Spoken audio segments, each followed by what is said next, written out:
સુરતની સિદ્ધાર્થ લો કોલેજમાં હોળીની ઉજવણી ન કરવા દેવાતા વિરોધ સૂર ઉઠ્યો છે। વિદ્યાર્થીઓએ સ્વાભિમાન અભિયાન હાથ ધર્યું છે। હિન્દુ તહેવારો ઉજવવા માટેના પોતાના હકની માંગ કરતા વિદ્યાર્થીઓને ધમકી અપાઈ છે। તહેવારોની ઉજવણી હવે શાળા કોલેજથી લઈને તમામ જગ્યાએ થતી હોય છે, ત્યારે સુરતની સિદ્ધાર્થ લો કોલેજમાં તહેવારોની ઉજવણી સામે પ્રતિબંધ મૂકવામાં આવ્યો છે। હોળી ધૂળેટીની ઉજવણી કરતા વિદ્યાર્થીઓ સામે મેનેજમેન્ટે લાલ આંખ કરીને ધમકી આપી હતી, જેના વિરોધમાં વિદ્યાર્થીઓએ સ્વાભિમાન અભિયાન હાથ ધર્યું છે। વિદ્યાર્થીઓએ આજે પોતાનો અવાજ બુલંદ કરતા વિરોધ પ્રદર્શન કર્યું હતું। આંદોલન અંતર્ગત વિદ્યાર્થીઓએ પોતાના મંતવ્ય વ્યક્ત કરતા કહ્યું કે 13મીએ કેમ્પસમાં હોળીની ઉજવણીની વાત હતી। વિદ્યાર્થીઓ આવ્યા ત્યારે કેમ્પસ ખાલી કરવાની ધમકી આપી હતી, સાથે જ એન્ટી રેગિંગના કેસની ધમકી આપી હતી। 2 વર્ષમાં પહેલીવાર લાંછન લગાવવાના પ્રયત્ન કરવામાં આવ્યા છે। હિન્દુ તહેવારો ઉજવવા માટેના પોતાના હકની માંગ કરતા વિદ્યાર્થીઓને ધમકી અપાઈ છે, જેથી વિદ્યાર્થીઓનો અવાજ ઉચ્ચારવા અને ન્યાય મેળવવા માટે આંદોલન કરવામાં આવ્યું છે।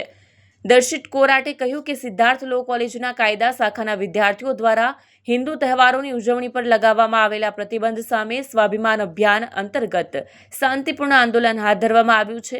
કોલેજમાં હિન્દુ તહેવારોની ઉજવણી ન કરવા દેવાના નિર્ણય વિરુદ્ધ વિદ્યાર્થીઓ દ્વારા પોતાના અધિકારો અને સાંસ્કૃતિક પરંપરાનું જતન કરવા માટે આ અભિયાન શરૂ કરવામાં આવ્યું છે।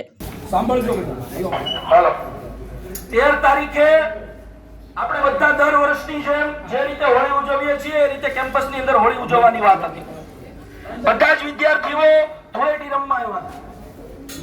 મેડમ અચાનક પાર્કિંગમાં આવે છે અને કહે છે કેમ્પસ ખાલી કરો નકર પોલીસને બોલાવીશ, તમારી ઉપર એન્ટી રેગિંગનો કેસ કરીશ। એટલે મારી દ્વારા એટલે કે દર્શિત કોરાટ દ્વારા સવાલ કરવામાં આવ્યો કે મેડમ એન્ટી રેગિંગનો કેસ ક્યારે થાય? એટલે મેડમે કીધું ઈ જે હોય તમારી ઉપર અમે એન્ટી રેગિંગનો કેસ કરશું। ત્યારે અમારા સાથી મિત્ર દક્ષયભાઈ કાકડિયાનો બર્થડે હતો।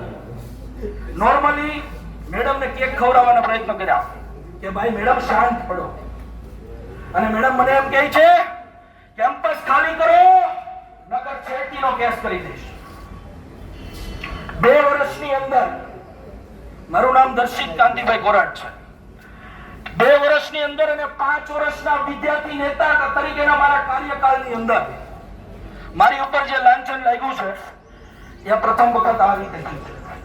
હું તમને પૂછું છું, અહીંયા ઊભા છે એમને પૂછું છું, અહીંયા જેટલી બહેનો ઊભી છે એમને પૂછું છું, તમારી સામે દર્શિત કોરાટે ક્યારે આંખ ઊંચી કરીને જોયું છે? મને જવાબ જોઈએ છે। છોકરાઓએ કોઈ ન બોલતા, ખાલી છોકરીઓ પાસે જવાબ જોઈએ છે। દિલથી જવાબ દેજો, સાચો હોય તો જવાબ દેજો। મેં તમારી સામે ક્યારે આંખ ઊંચી કરીને જોયું છે? હવે મેડમે જે કીધું ને એ ન્યાય તંત્રની તદ્દન વિરુદ્ધ છે। મેડમ યોગીની મેડમ જ્યારે લેક્ચર લેવા આવે ત્યારે બેન એમ કહે છે કે વિદ્યાર્થી મિત્રો કાયદાનો સદુપયોગ કરવો।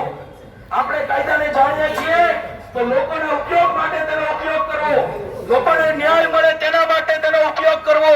અને એ જ યોગીની મેડમ પાર્કિંગમાં આવીને એવી ધમકી દે છે કે ખોટા કેસ કરી દેશે। આ યોગ્ય છે? આ સમજી આ માની લેવાય ખરો? એટલા માટેનું આંદોલન છે। અમે તમને એમ નથી કહેતા તમે અમારી સાથે અહીંયા બેસો, અમે બસ એટલું કહીએ છીએ 100% પ્રિન્સિપલ મેડમ સારા છે, 100% એમનું વ્યક્તિત્વ પણ સારું હશે, પણ એમના જે આ શબ્દો એ મારા સ્વાભિમાનને વાર કરી ગયેલા છે, ન્યાય તંત્રને વાર કરી ગયેલા છે। અને એ જ્યાં સુધી મારી ન્યાય તંત્રની એક પ્રિન્સિપલ તરીકે માફી નહીં માંગે, કેમ કે પ્રિન્સિપલને આવા શબ્દો શોભતા નથી, પ્રિન્સિપલ તરીકે માફી નહીં માંગે ત્યાં સુધી હું દર્શિત કાંતિભાઈ કોરાટ અન્ન જળનો ત્યાગ કરું છું। આ માત્ર લડાઈ મારી નથી, આ ન્યાય તંત્રની લડાઈ છે, વિદ્યાર્થીઓની લડાઈ છે। અને ખાસ કરીને અહીંયા ભણતા હરેક વિદ્યાર્થી કે જેને તમે પોલીસની ધમકીથી બીવડાવો છો, છોકરીઓ પાર્કિંગ ખાલી કરો નકર તમને બધાને પોલીસમાં બેસાડી દઈશ, પોલીસ સ્ટેશનમાં બેસાડી દઈશ। પ્રિન્સિપલ તરીકે આ ધમકી તમને શોભતી નથી, એની લડાઈ છે। અને ઓલા ભાઈ છે ને જે હરેશભાઈ નાકરાણી, એમને બોલાવો અહીંયા, એમને અમે દેખાડીશું કે અમે શું કરી શકીએ, વિદ્યાર્થીઓની તાકાત શું છે। અને એટલું બધું હોય તો એકવાર નવનિર્માણ આંદોલન જોઈ લેજો, તમને ખબર પડી જશે વિદ્યાર્થીઓનું આંદોલન શું છે।